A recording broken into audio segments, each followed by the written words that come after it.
Hello, and welcome to the ASCO Daily News Podcast. I'm Dr. Neeraj Agarwal, the Director of the Genitourinary Oncology Program and Professor of Medicine at the Huntsman Cancer Institute at the University of Utah and Editor-in-Chief of ASCO Daily News. Today, we will be discussing practice-informing abstracts and other key advances in GU oncology featured at the 2025 ASCO Genitourinary Cancer Symposium. Joining me for this discussion is Dr. Peter Hoskin, the chair of this year's ASCO GU Symposium.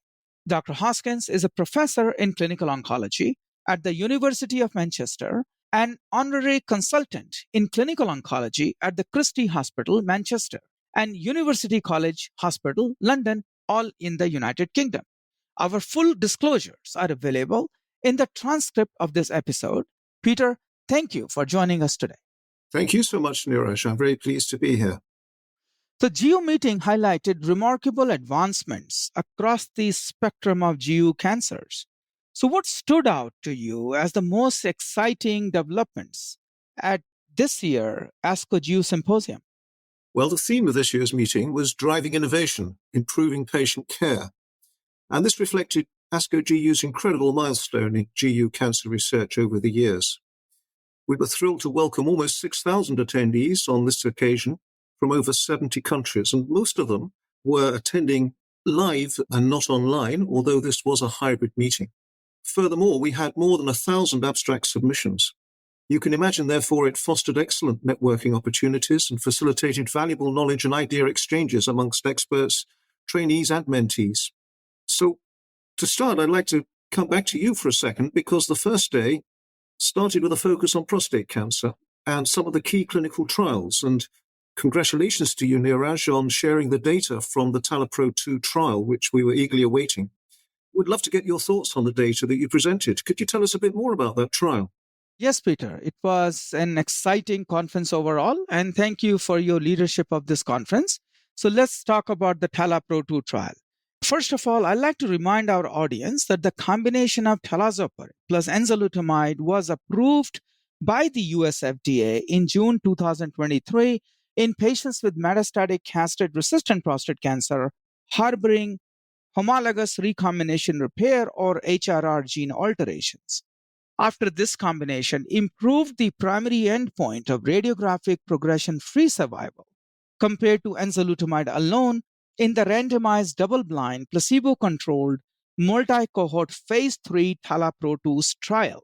In this abstract I presented in the ASCO GU 2025, we reported the final overall survival data, which was a key alpha-protected secondary endpoint.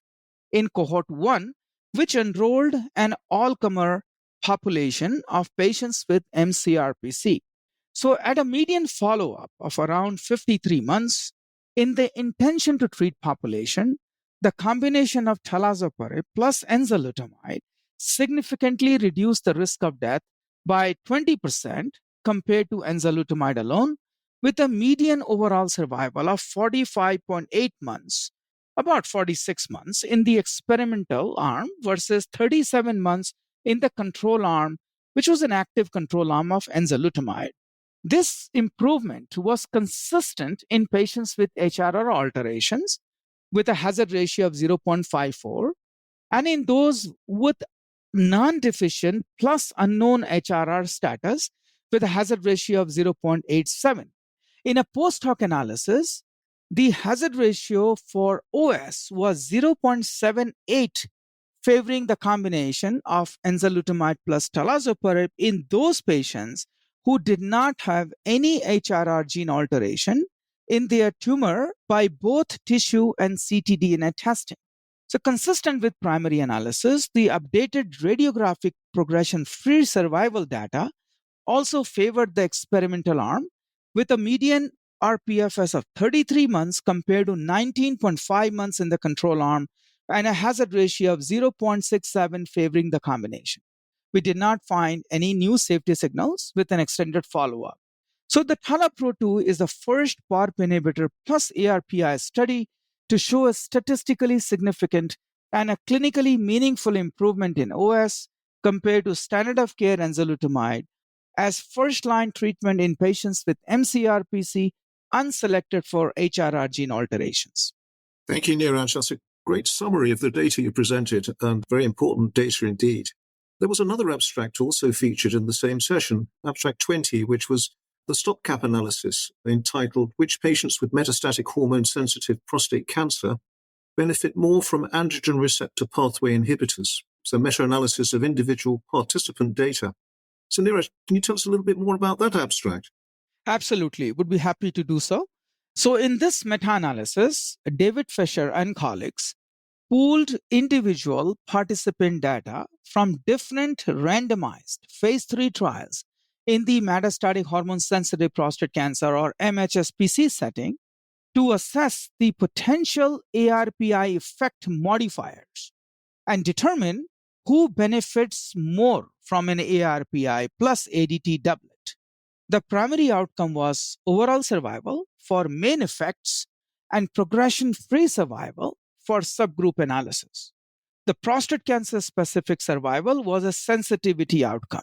The investigators pooled data from 11 ARPI trials and more than 11,000 individual patients. Overall, there was a clear benefit of adding an ARPI on both OS and PFS with a hazard ratio of 0.66 and 0.51 respectively, which represents a 13% and a 21% absolute improvement at 5 years respectively, with no clear difference by the class of agent. So lutamides versus CYP inhibitors didn't see any difference. When stratifying the patients by age group, the effects of adding an ARPI on OS and PFS were slightly smaller in patients older than 75 than those younger than 65 or those who were between 65 and 75. Notably, in the trials assessing the use of abiraterone, we saw very little overall survival effects in the group of patients older than 75. However, there was some benefit maintained in prostate cancer specific survival, suggesting that other causes of death may have an impact in this age group in more than 75-year-old.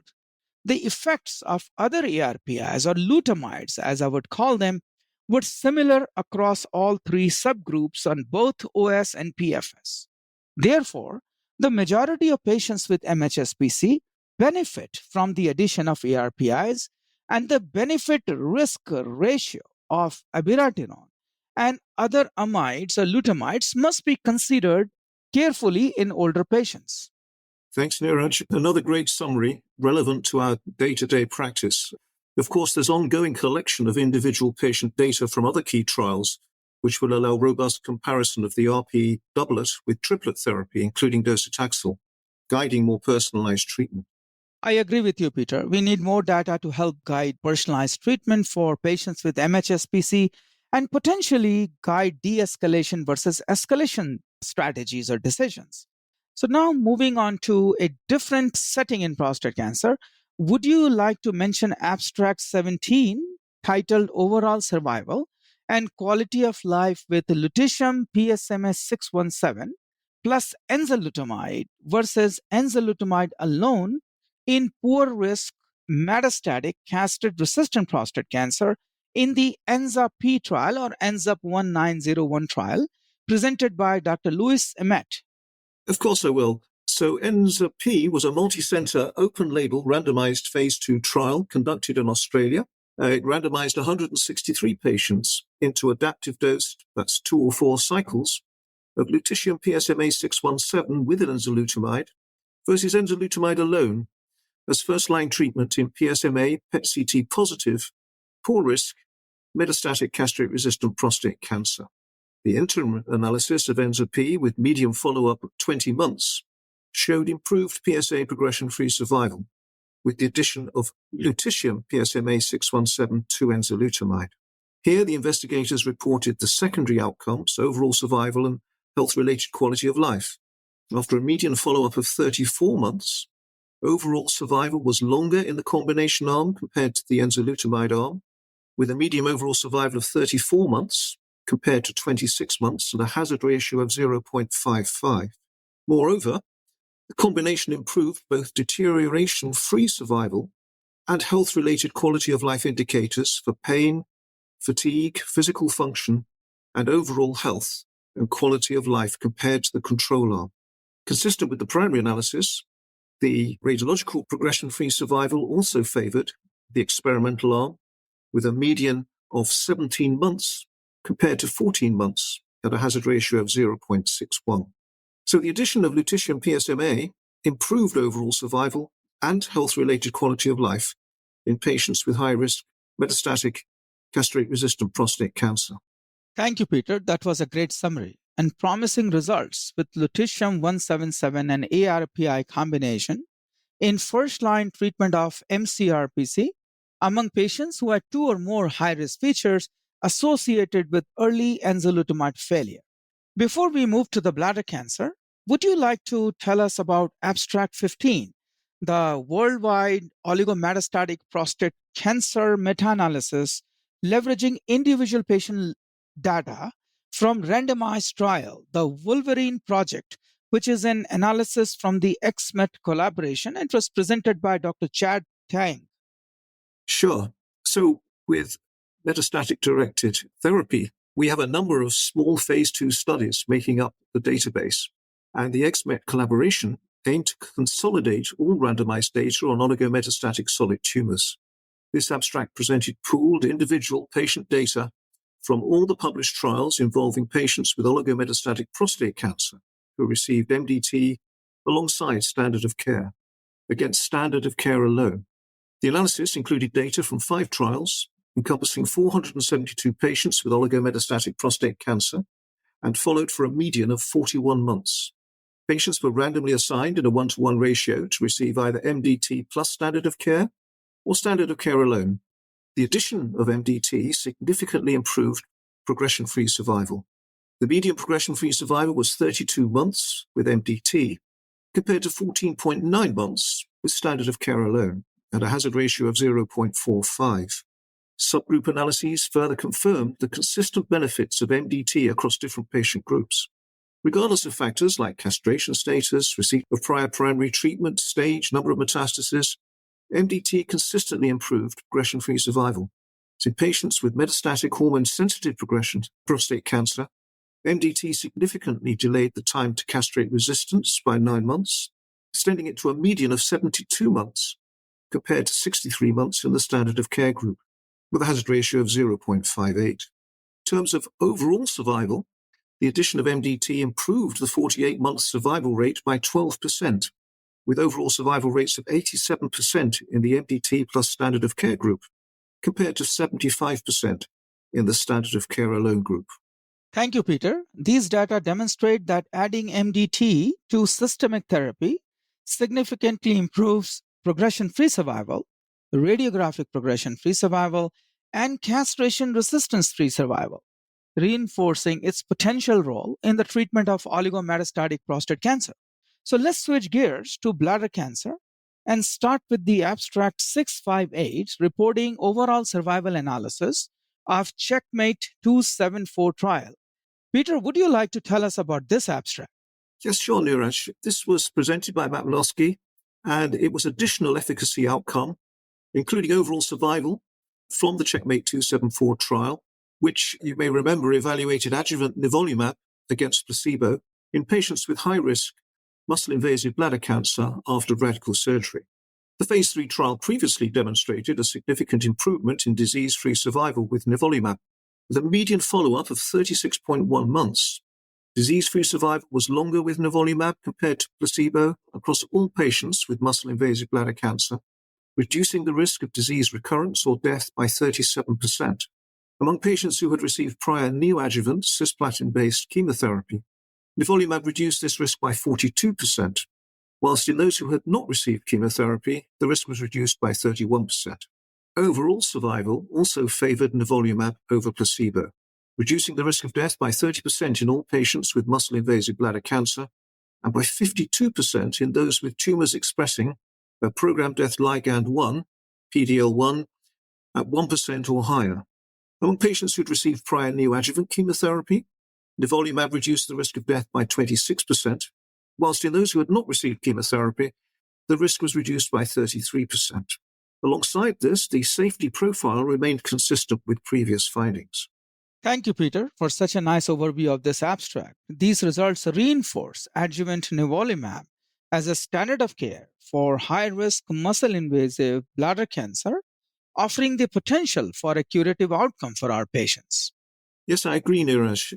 And perhaps you'd like to mention Abstract 659, which was from the Niagara trial, additional efficacy and safety outcomes with an exploratory analysis of the impact of pathological complete response on long-term outcomes from Niagara. Of course, Peter. So Dr. Madgalski presented additional outcomes from the phase 3 Niagara study, which evaluated perioperative durvalumab combined with neoadjuvant chemotherapy in patients with muscle-invasive bladder cancer. So the study previously demonstrated a significant improvement in event-free survival and overall survival with durvalumab compared to chemotherapy alone, with a manageable safety profile and no negative impact on the ability to undergo radical cystectomy.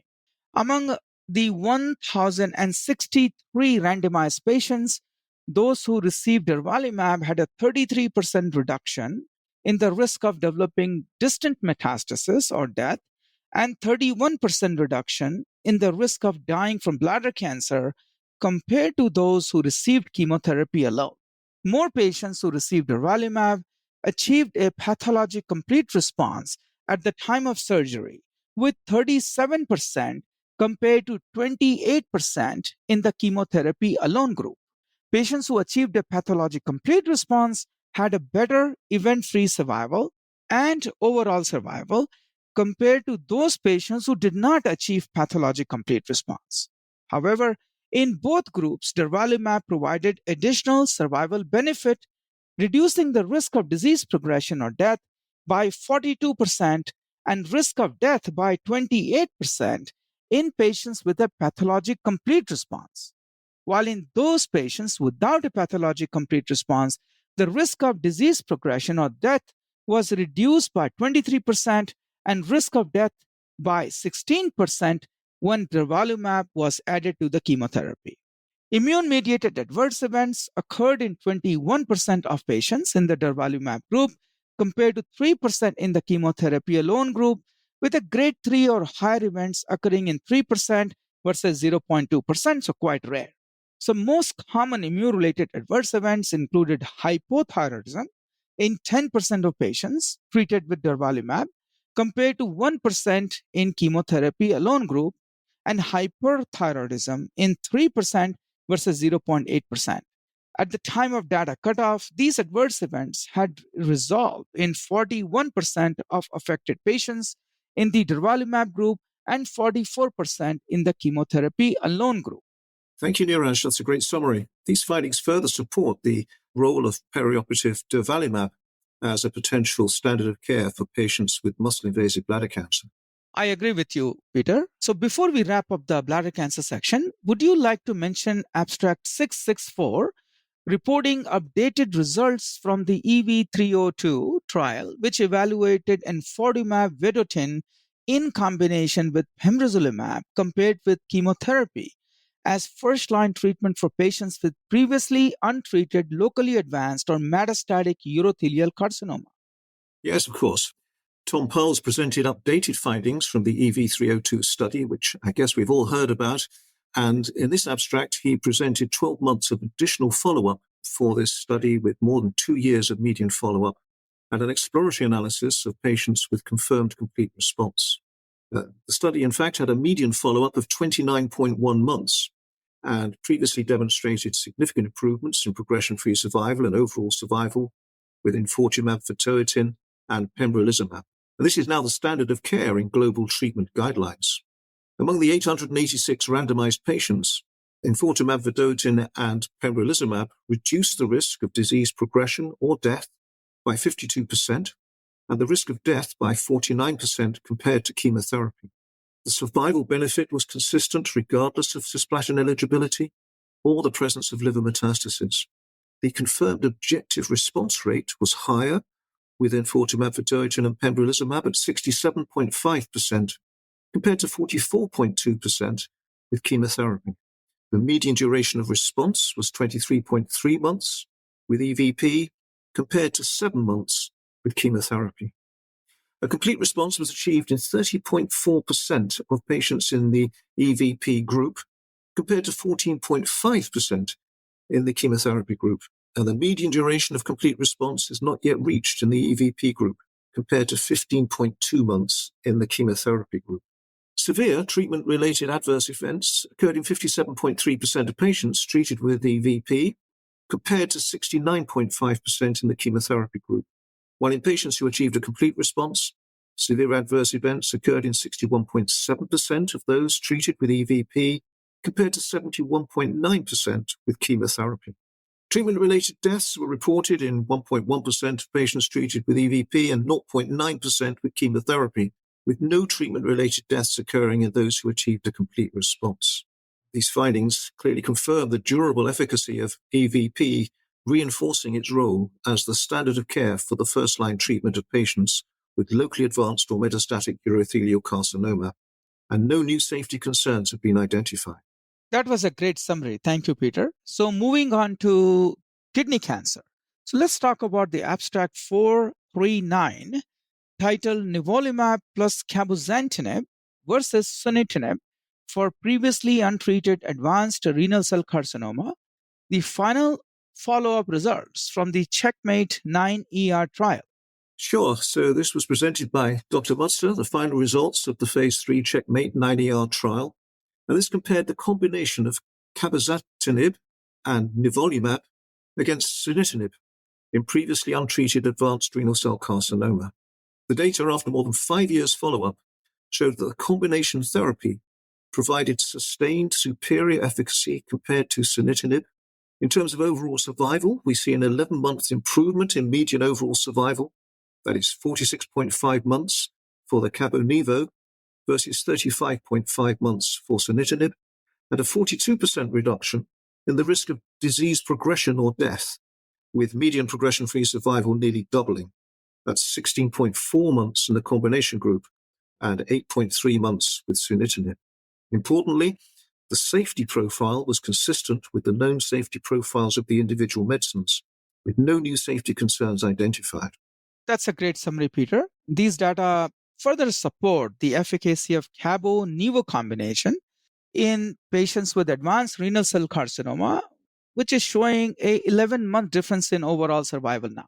Okay, Neeraj, well, before wrapping up this podcast, perhaps you'd like to tell us about Abstract 618, which was the prospective co-trims. That's Cologne trial of retroperitoneal lymphadenectomy in metastatic seminoma trial. The final results being presented. Sure, Peter, I will be happy to. So Dr. Heidenreich from the University of Cologne in Germany presented the co-trims data evaluating retroperitoneal lymph node dissection in patients with clinical stage 2A and 2B seminomas. So for our listeners' recollection, seminomas are classified as 2A or 2B when the disease has spread to the retroperitoneal lymph nodes. For stage 2A seminoma, lymph nodes are up to 2 centimeter in size in maximum diameter. And for stage 2B seminoma, lymph nodes are enlarged from 2 to 5 centimeter in size in maximum diameter. So these account for 10 to 15% of seminomas, and they are usually treated with radiation and chemotherapy. However, radiation and chemo can be associated with long-term toxicities, especially in a young population like this, and this can include cardiovascular toxicities, diabetes, and secondary cancers. So from this standpoint, Dr. Heidenreich and colleagues evaluated unilateral modified template nerve-sparing retroperitoneal lymph node dissection as a less toxic alternative compared to chemotherapy and radiation. They included 34 patients with negative tumor markers, so negative AFP and beta SCG, and clinical stage 2A and 2B seminomas. At a median follow-up of 43.2 months, the trial demonstrated pretty good outcomes in 99.3% treatment-free survival rate and 100% overall survival, with only 4 relapses. antegrade ejaculation was preserved in 88% of patients, and severe complications such as grade 3 and 4 were observed with 12% of patients. The pathologic analysis revealed metastatic seminoma in 85% of these patients, with microRNA 371 or MIR 371 being true positive in 23 out of 24 cases and true negative in 100% of cases. So it appears that microRNA 371 is a valid biomarker for predicting presence of lymph node metastasis.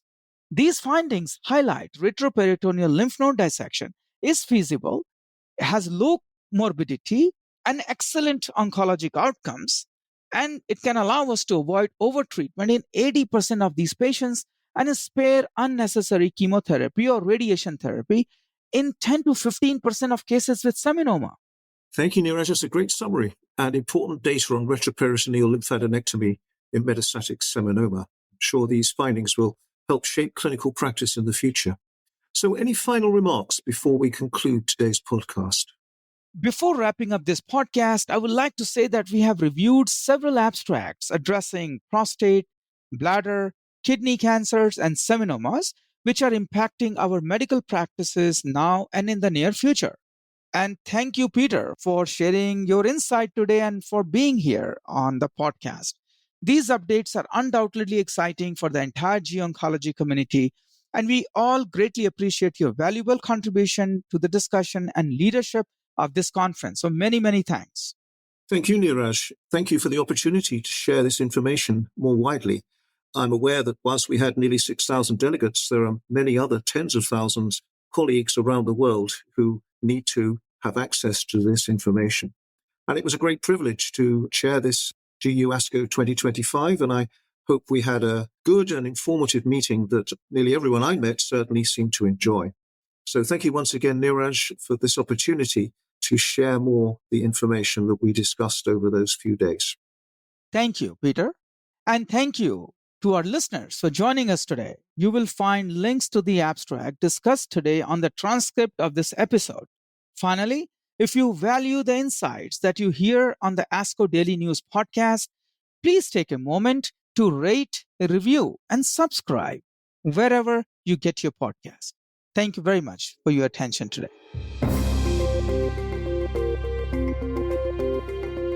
The purpose of this podcast is to educate and to inform. This is not a substitute for professional medical care and is not intended for use in the diagnosis or treatment of individual conditions. Guests on this podcast express their own opinions, experience, and conclusions. Guest statements on the podcast do not express the opinions of ASCO. The mention of any product, service, organization, activity, or therapy should not be construed as an ASCO endorsement.